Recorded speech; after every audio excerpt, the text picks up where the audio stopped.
পিএইচির কাজে ক্ষুব্ধ মুখ্যমন্ত্রী। জলের লাইন দেওয়া নিয়ে ক্ষোভ মমতা বন্দ্যোপাধ্যায়ের। লাইন বসানোয় অনিয়মে ডিজিকে ব্যবস্থার নির্দেশ। সয়েল টেস্ট না করে পাইপলাইন বসানোয় তিনি ক্ষোভ প্রকাশ করেছেন। সয়েল টেস্ট না করে ডিপিআর করলে ঠিকাদারদের শাস্তি দেওয়া হবে। জেলায় জেলায় জল অপচয় ব্যবস্থার নির্দেশ মুখ্যমন্ত্রী মমতা বন্দ্যোপাধ্যায়ের।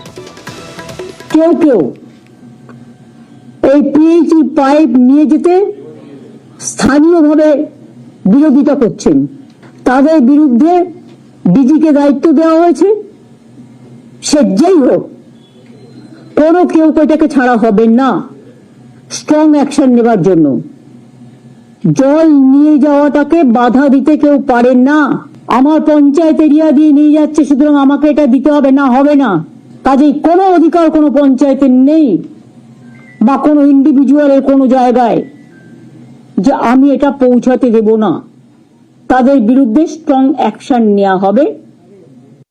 আর একটা কথা হচ্ছে, যে কন্ট্রাক্টররা ডিপিআর করে দিচ্ছেন সয়েল টেস্ট না করে, অর্থাৎ যখন পাইপটা যাচ্ছে দেখছেন ওখানে জল অ্যাভেলেবেল নয়, তাহলে আপনি ডিপিআরটা করলেন কি করে?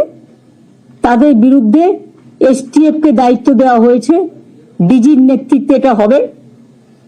সেই সব কন্ট্রাক্টরদের বিরুদ্ধে পানিশমেন্ট মূলক ব্যবস্থা নেওয়া হবে। কার স্বার্থে কেন করেছেন সেটা আমরা জানতে চাই।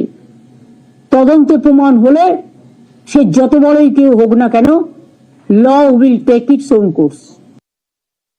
হয়তো পাইপ নিয়ে যাচ্ছে কোনো একটা জায়গা দিয়ে, কেউ পাইপটা ভেঙে দিচ্ছে, ফুটো করে দিচ্ছে, কেটে দিচ্ছে, দিয়ে তার বাড়িতে রিজার্ভার বানিয়ে নিচ্ছে, চারতলা বাড়িতে। অথবা পাইপটা কেটে দিয়ে তার শস্য খেতে জল দিচ্ছে, অথবা তার চাষের জমিতে জল দিচ্ছে। সেই জলের পাইপ কেটে কেউ যদি এই কাজগুলো করে থাকেন, ইমিডিয়েট সেগুলোকে সিল করার ব্যবস্থা করতে হবে। যারা এই জলের পাইপটা কাটছে বুঝতে পারছেন না যে কোনো সময় বড় অঘটন হয়ে যেতে পারে একদিকে, আর একদিকে যাদের পাওয়ার কথা তারা বঞ্চিত হচ্ছে because of some individual person.